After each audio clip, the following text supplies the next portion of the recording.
Hi everyone!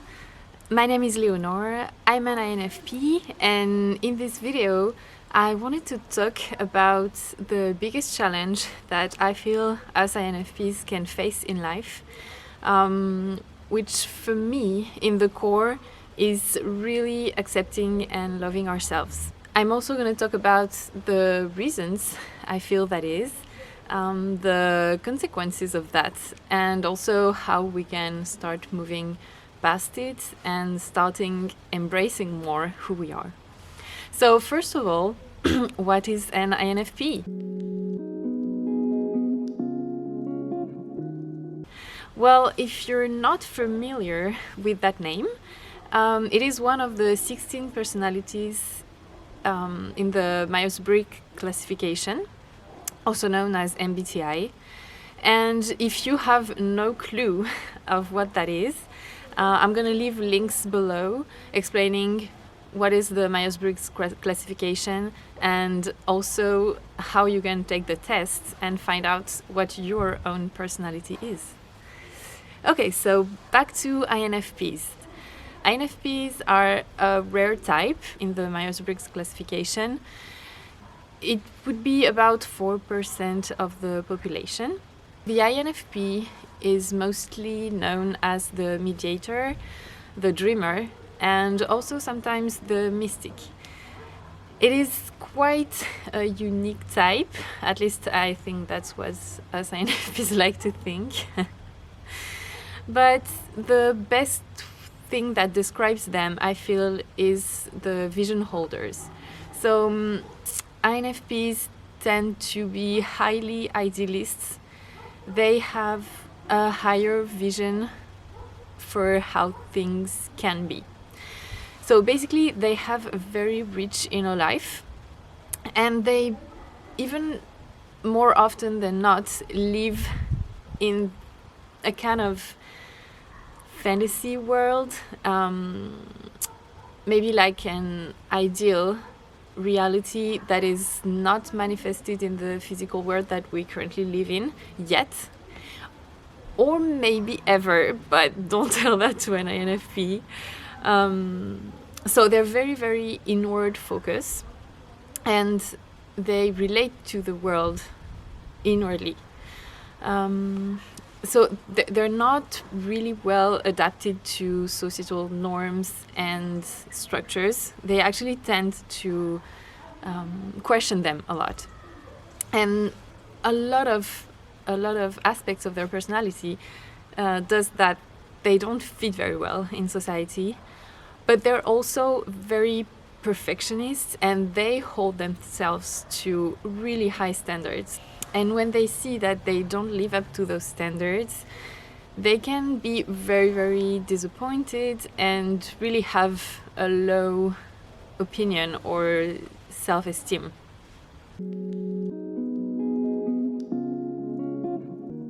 I am not the biggest expert on MBTI, but ever since I did the test and found my type, it was kind of a revelation, because I always felt like I wasn't really normal, and when I found that there's a type and that actually describes almost everything that I am, and that I'm not the only one, it was a deep reassurance that, hey, it's not that I'm not normal, it's just that I'm different. So I've kind of investigated more and more, at least like especially my type, and I've watched different kinds of videos and really watched the comment section. And the comment section is full of beautiful INFPs who share their own experience. And I really saw that I could relate to a lot of them. And the main thing that came back over and over again was that INFPs tend to really, really not love themselves. They tend to be really insecure, and it corresponds to our inferior function. So it's not like it's out of nowhere, but I've really noticed that this is one of the biggest struggles for INFPs, is to have a high opinion of themselves and feel like who they are is valid.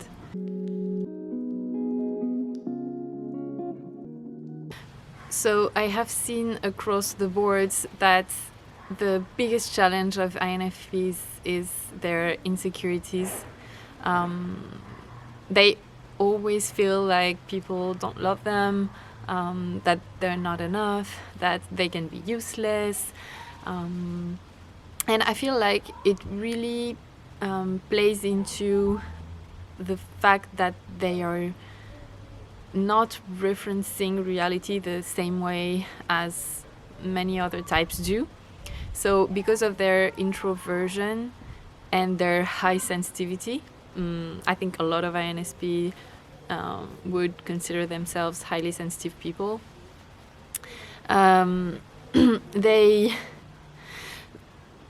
They tend to, I feel, go slower. They need a lot more alone time. They are really not the go-getter type. So I feel like in the, especially in the corporate world, or maybe the more harsh reality that we live in, with a lot of manipulation, a lot of competition, like high results, it is really not the way that INFPs function. They prefer to be on their own, really thinking through what they're experiencing. They tend to have the big picture. So instead of focusing on details, they will more often than not explore like all possibilities, but in a broader way. At least that's how I feel, how I am.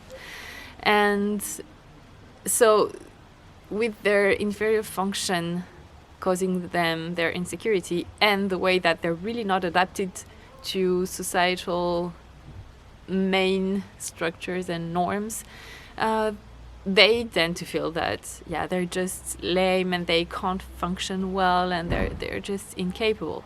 And a lot of INFPs actually say that the P stands for procrastination, which I find hilarious, because anyone who really knows me knows how like horribly I struggle with procrastination, and that's always being like one of my biggest challenges alongside low self-esteem. So I really wanted to address that and to emphasize to INFPs that this immature view of ourselves, being like we're just not capable enough or interesting enough or normal enough, it's just a reflection of our difference and of diversity. And the more we can understand who we are and what are our strengths, the more we can actually step into it.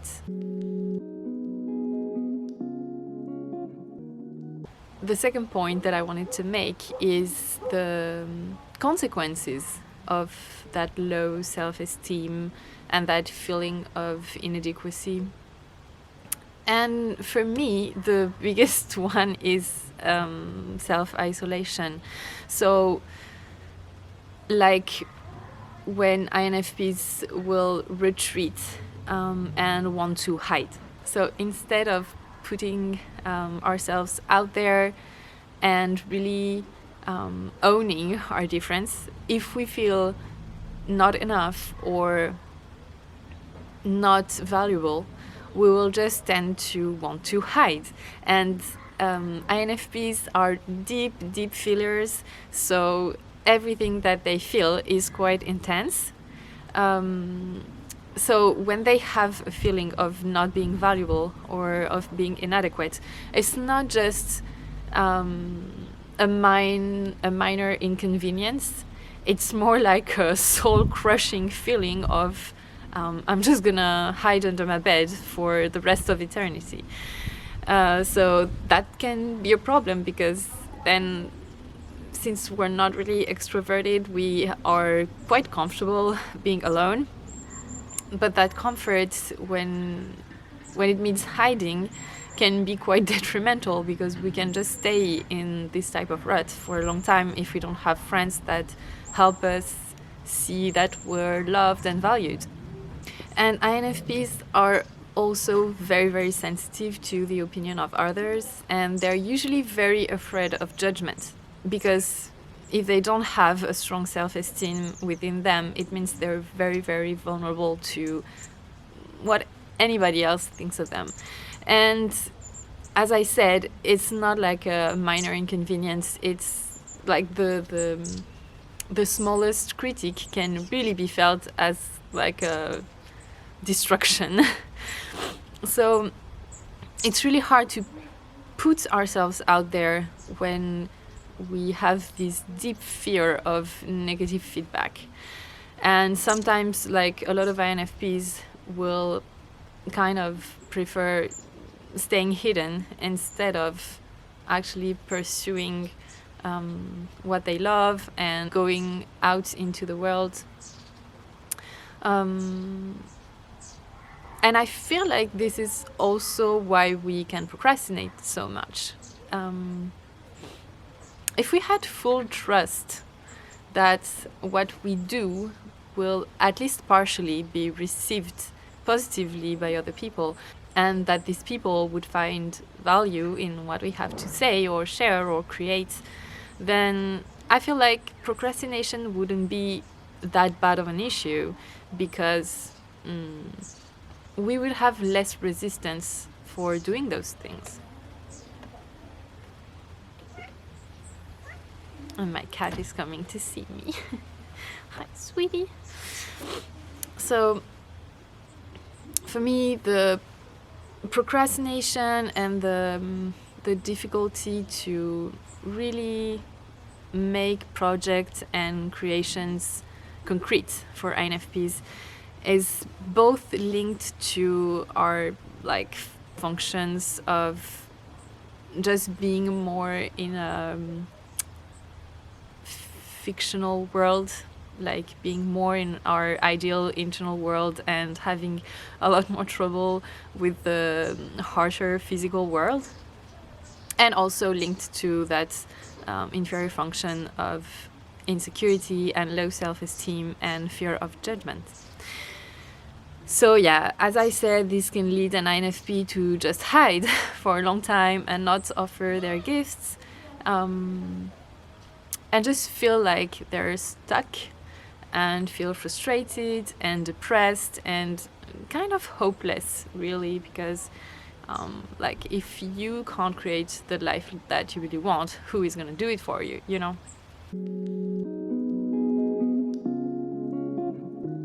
So in the last part of this video, I wanted to offer some insights into what can help us own who we are. And the first one, I feel, is like recognizing that we are this way for a reason, that we're not alone, that there are many other INFPs just like us in the world who are struggling with the same things, and also who have the same gifts that we do. And the biggest gift of the INFP for me is to provide a vision of what society could transform into. And as I've heard someone say, I feel like it's really true. We're not the builders, but we are the vision holders, as I said earlier.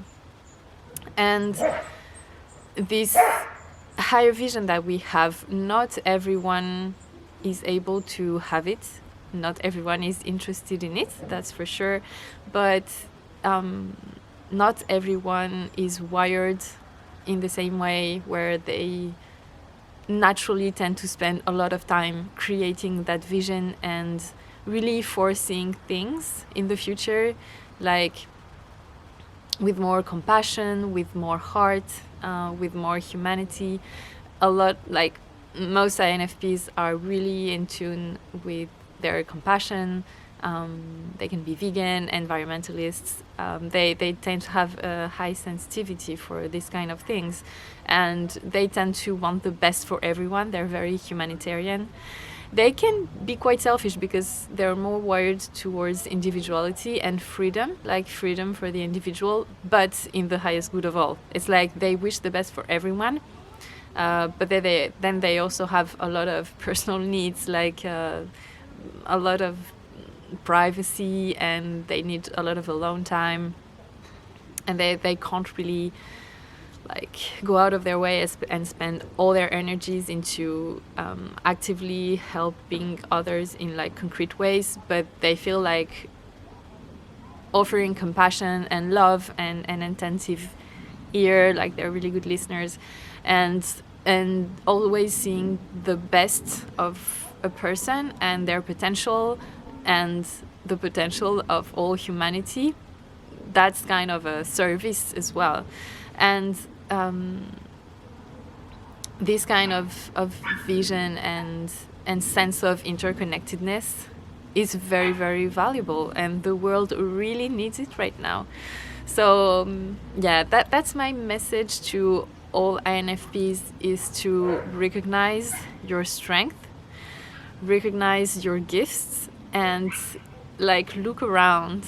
I know you already do, but it's just a reminder that if you look around, you'll see that those gifts are really needed, and I feel like it's already making a difference to feel them, like to hold that vision inside of ourselves and stuff. But it would make a higher impact and a bigger impact if we would actually share them with the world. So this is me today, overcoming my procrastination and just filming this video. It is one of the first I ever did, so I'm hoping it resonated with you in some way, and I'm hoping that it can help you. I think that really discovering that I was just different but valuable in my own way was life-changing for me, even though it's like a journey and I have to remind myself every day. It just helped me to really accept and love myself, and finding value in what I have to share as much as anybody else. And yeah, I feel like it was a big relief. So I'm hoping that I can offer you some of that relief today and some inspiration to get out there and share your gifts and make the world a better place as a result. Okay, much love to you. Hopefully I will see you in another video, maybe on a different topic. And thank you so much for being here and for listening. Bye.